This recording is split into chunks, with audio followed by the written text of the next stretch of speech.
Good morning and welcome to Morning Movie News. Now, if you were online at all yesterday, you most likely saw the huge blow-up that Miley Cyrus caused yet again, this time for her new music video for her single Wrecking Ball. And basically the headline is that she's as naked as you can be in a music video and still not have to slap an age restriction on it, which obviously she doesn't want to do because she wants to get as many views as possible.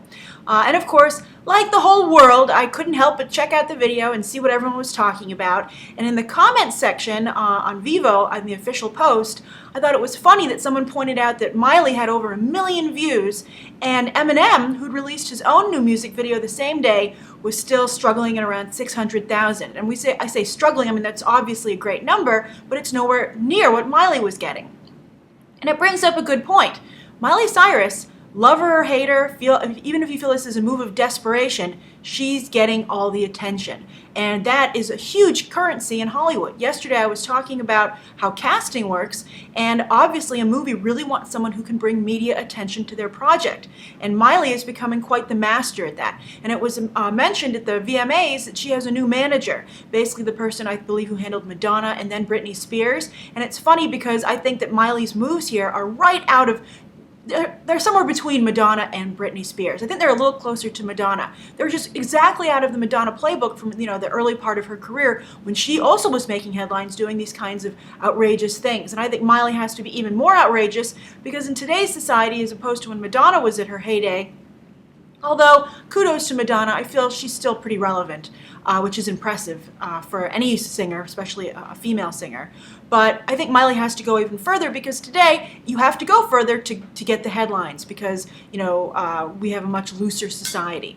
So I think that Miley is succeeding, lover or hater. As I said, she's selling, and she's not just getting headlines and people aren't just talking about her, but her music videos are doing well. Her singles are doing well. They're in the top 10 on iTunes. So she's translating talk and discussion into profit. So the reason I bring this up here on Beyond the Trailer is last night I was thinking about it, I guess because I saw the headline again somewhere, and I was like, I think this is the perfect time for Miley to try to go back into movies. She's getting a lot of attention. She does have her fans. And I think that she wasn't doing so well. I think the last big film she made was like The Last Song, a Nicholas Sparks movie, actually, where she met Liam Hemsworth, her on-again, off-again boyfriend, who I really kind of feel a little bad for because I think that he wanted to be one half of a celebrity couple. He had no idea this would be the other half. But he's hanging on for dear life because I think dating Miley Cyrus is actually his biggest claim to fame right now, especially after Paranoid tanked. A lot of people are saying he's going to dump Miley Cyrus because of all of this that's happened, but I actually don't think that's the case. I think that he needs her right now too much. But I think if I were a movie producer, especially for a small independent film, like maybe someone like Harmony Korine who courts controversy, I would be talking to Miley's representatives and seeing if we could work out a deal because she's clearly game to do anything and she knows how to market herself and to get attention. So don't be surprised if it might not work because Madonna never was able to successfully transition into film, even though she got the same amount of attention. But Miley Cyrus started out as an actress-singer, so she has that acting background. She's not a bad actress. I saw one of the Hannah Montana movies. She was okay. And so we'll see. Would you see a Miley Cyrus movie, if she embraced her craziness? It would have to somehow be PG-13 for them to get the widest demographic possible, but maybe something like, I'm thinking about like early Melanie Griffith, Gina Davis roles where they would play the crazy lady who would win over some straight-laced businessman. And I think that would be a perfect Miley Cyrus role. So write below what you think if you want to see Miley in movies, even if you were appalled and disgusted, if you could not look away. So that's the first news story for the day. The second is that Ellen Page is getting her own action franchise. Fox is finally moving forward with the Queen and Country comic book adaptation. That is from Greg Rucka. He is a very famous Batman writer. He also wrote Gotham Central for DC Comics. He started the Batwoman comic, which right now is in the news a lot about what's happening with their creative differences with DC Comics. And Rucka also wrote Whiteout, though, which became the horrible movie with Kate Beckinsale. If you've seen that movie, it's nothing like the comic. The comic's actually very good. these comics that Greg Rucka writes outside of the big two are very indie. So basically what the word was is that Fox apparently loves Ellen Page so much from her work with them and their Fox Searchlight projects and smaller projects and such that they wanted to find her a franchise. And so they're giving her Queen and Country, and they're trying to make it like a female Bourne. But I have to say, I like Ellen Page a lot. I feel she's really good at smart dialogue and she has a great personality. I think it's going to be tough to sell her as an action star just because, there's the simple fact that men are stronger than women physically. I know that you guys are going to pounce on me because in relation to the gravity thing, but this is a different scenario. You can't discount, biology. And so a woman fighter has to, so I was watching this Lifetime movie the other day. Yes, I was. The Baby Snatchers or Baby Sellers. And they had a female policewoman who could beat the crap out of all these big, giant male policemen and bad guys. And I was just like, her moves aren't good enough to sell that because guys are just stronger. So this has nothing to do with resolve. So keep that in mind when you are commenting on this, hopefully politely in the comments. So anyway, I feel Ellen Page, being very small and petite and tiny, is going to be a tough sell as an action star. But I'm game. Let's see how she does. I think if they handle it correctly, it can be sold. And I just think that it's exciting to see this happen. I'm curious. Ellen Page has never been a big box office draw, so I'm curious to see why Fox believes in her so much, but they do. So that's the second news story of the day. The third is that we have another big shakeup at a major Hollywood studio. Of course, I really intensely covered what happened at Warner Brothers with Jeff Robinov basically being forced out, but at least he got to quit.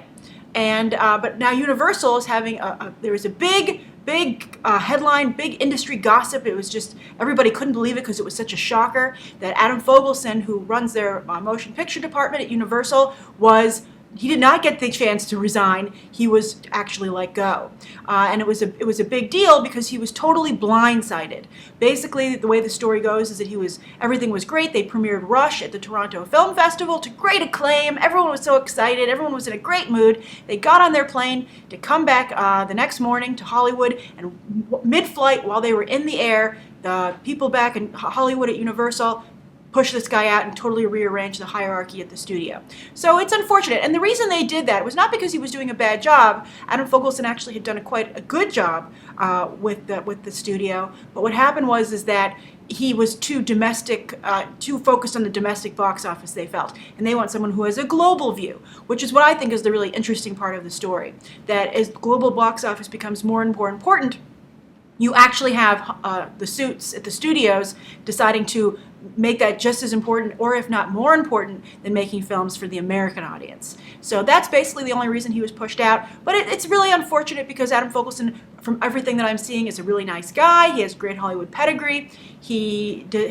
Everyone loves working with him, and I don't know if he really totally deserved to be blindsided, but that's the way it happens sometimes. It's just underscoring how Hollywood is a really cutthroat business. Actually, anything that's high stakes is a cutthroat business. And some of you yesterday said that you didn't like the fact that I talked about how it's very political with casting and not just talent-based. And I would say, I'm sorry to disappoint you, but that's just a hard fact of any business, really. Politics and who you know really come into play substantially, and what you can bring to the table in terms of sometimes favors and stuff like that. And as I said, media attention and box office. That's all important. And look at Adam Fogelson. Even though he did a fantastic job, ushered in Ted, that huge Seth MacFarlane hit, still shown the door and basically stabbed in the back to some degree. All right, so those are the three stories of the day. And then there's a question from Logan Rollins. He said, in a lot of your reviews, if you don't really enjoy the film, you blame it on the script. Well, I often think that's the problem. Movies like Pacific Rim show that if a movie doesn't have a good script, audiences don't tend to flock to it.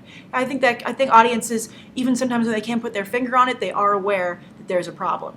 And then you also say that TV shows now like Breaking Bad have amazing scripts. Very true. Breaking Bad this week. Amazing.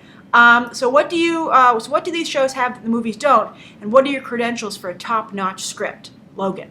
All right, that's a very, very long question to answer, so I'm just kind of going to give you the basic, my short answer. As far as TV versus film, I got the opportunity to interview Vince Gilligan, not at Comic-Con this year, but the year before, and he just said what I thought was interesting, because I asked him about why television was so much better received these days in terms of quality than film, and he said because it was really the last bastion for adult storytelling. And I loved that answer. I thought it was very true. I think that today's movies lack a degree of sophistication, and I think that the script is the least important aspect to them, whereas I think TV shows realize that they need to have great writing to make you come back. Movies rely now on spectacle to get you into the theater, and they're very front-loaded. I don't think movies are as concerned with you leaving disappointed because you already bought your ticket as a television show is, because the television show needs you to return consistently. Also, of course, there's the standard answer of television has a lot more time to flesh out a story than a movie. But I don't think that's necessarily a problem, because here's my thing. I think that sometimes today's movies are too complicated. You mentioned Pacific Rim, Logan, and I think Pacific Rim tried too hard to cover too much ground. It wanted to, do a whole backstory. It wanted to, set up, what happened, how it was dealt with, then jump forward to when the program wasn't working anymore, instead of maybe just telling the story of the beginning of the program. I think movies try to bite off more than they can chew.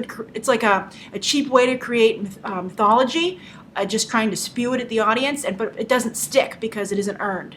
So I think that for a movie to work, a movie needs to realize its time restraints and try to be simple. I think that you would be impressed with how important simplicity is to a good script.